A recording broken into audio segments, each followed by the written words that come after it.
જન્માષ્ટમીના દિવસે, જન્માષ્ટમીના બીજા દિવસે આપણને બે પ્રકારના દ્રશ્યો જોવા મળે છે. જે ભગવદીય હશે એ બીજા દિવસે આનંદ વ્યક્ત કરતા હશે કે ગઈકાલે ભગવાનના કેવા પલનાના દર્શન થયા, કેવો આનંદ કર્યો, કેવું નાચગાન કર્યું, કેવો રાસ ખેલ્યો. અને બીજો દ્રશ્ય જોવા મળશે, રડશે. કોણ રડશે? તો જુગારિયાઓ રડશે. ગઈકાલે આટલા હજાર હારી ગયો ને આટલા લાખ હારી ગયો. મુંબઈના એક ભગવદીય વૈષ્ણવ છે. ભગવદીય વૈષ્ણવે એક દિવસ એમ અમને જણાવ્યું કે મહારાજ, હું દર વર્ષે જન્માષ્ટમી આવે ને એટલે હું શ્રીનાથજી જતો રહું છું. જવાબ આપે, ભાઈ સારું કહેવાય, તમે જન્માષ્ટમી શ્રીનાથજીમાં આનંદ માણો છો, પ્રભુના પલ્લાના દર્શન કરો છો, મહોત્સવનો આનંદ લો છો, તો સારું કહેવાય કે શ્રીનાથજી જતા રહો છો. એટલે ભગવદીએ કીધું કે મહારાજ, એ તો વાત બરાબર તમારી, પણ કેમ જાઉં છું એ તો પૂછો. પૂછ્યું, ભાઈ કેમ જાઓ છો દર વર્ષે શ્રીનાથજી જન્માષ્ટમી કરવા? એટલે ભાઈએ પોતાનો અનુભવ કીધો કે મહારાજ, મને એક લત હતી જુગાર રમવાની, અને જન્માષ્ટમી આવે હું રોજ એ વખતે દર વખતે જુગાર રમું, અને એક વખત એટલા લાખો રૂપિયા હું હારી ગયો જુગારમાં, ત્યારનું નક્કી કર્યું છે કે દર જન્માષ્ટમીએ ઘેર રહેવાનું નહીં, પણ શ્રીનાથજી જતું રહેવાનું, માટે શ્રીનાથજી જઉં છું.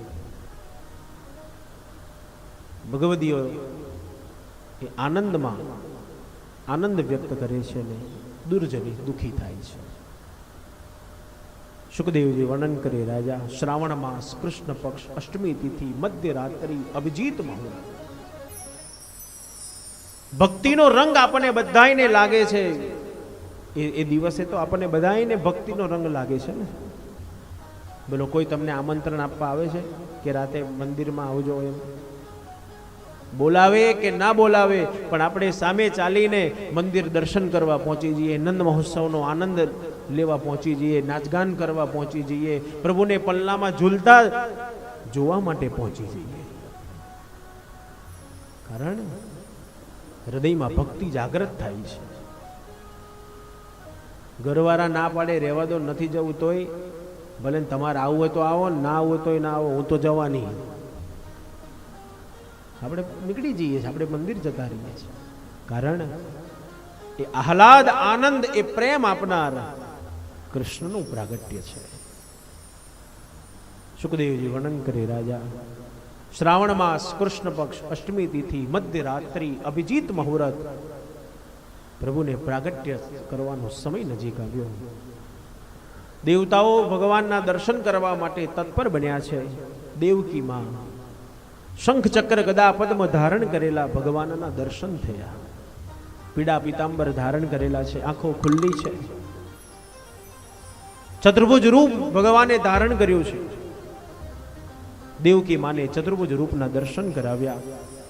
તેજ સહન ન થયું, અને તેજ સહન ન થતા પોતાના હૃદયમાં જે સ્વરૂપ હતું એ જ સ્વરૂપ પોતાની આંખની સામે દેવકી માએ જોયું, અને દેવકી માં સ્તુતિ કરવા લાગ્યા.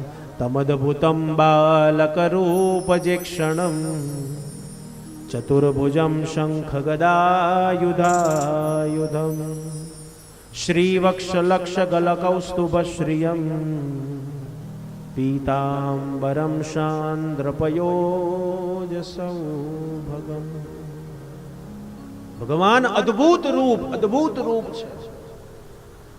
તુરંત દેવકીમાં બોલ્યા, તમદભૂતમ. ભગવાન આ તો અદ્ભુત રૂપ છે.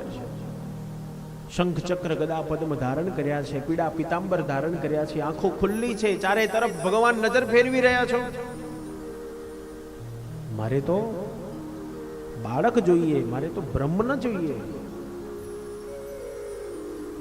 સુખદેવજી વર્ણન કરે, રાજા, 4 શ્લોકમાં જે પ્રભુના પ્રાગટ્યનું વર્ણન છે. મંદમ મંદમ જર્જરાર જર્જરૂર સાધનમ. મંદ મંદ શીતળ પવન વાઈ રહ્યો છે.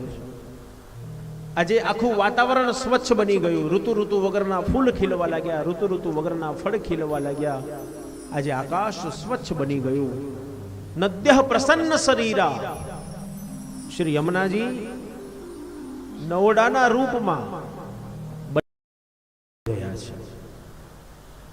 કારણ શ્રી યમુનાજીએ વિચાર્યું કે મારો પ્રિયતમ અહીં થઈને પસાર થશે તો મારાથી આવું શાંત થોડી બેસી રહેવાય.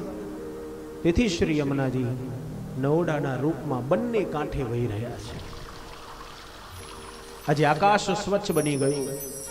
પક્ષીઓ કલરવ કરવા લાગ્યા. વૃક્ષોની નવી નવી કૂપણો ફૂટવા લાગી. કારણ અમારો ભગવાન અહીં થઈને પસાર થવાનો છે. સુખદેવજી વર્ણન કરે રાજા. 4 શ્લોકમાં જે પ્રભુના પ્રાગટ્યનું વર્ણન છે. ભગવાન ચતુર્ભુજ રૂપમાં દેવકી વસુદેવને ત્યાં પ્રગટ થયા.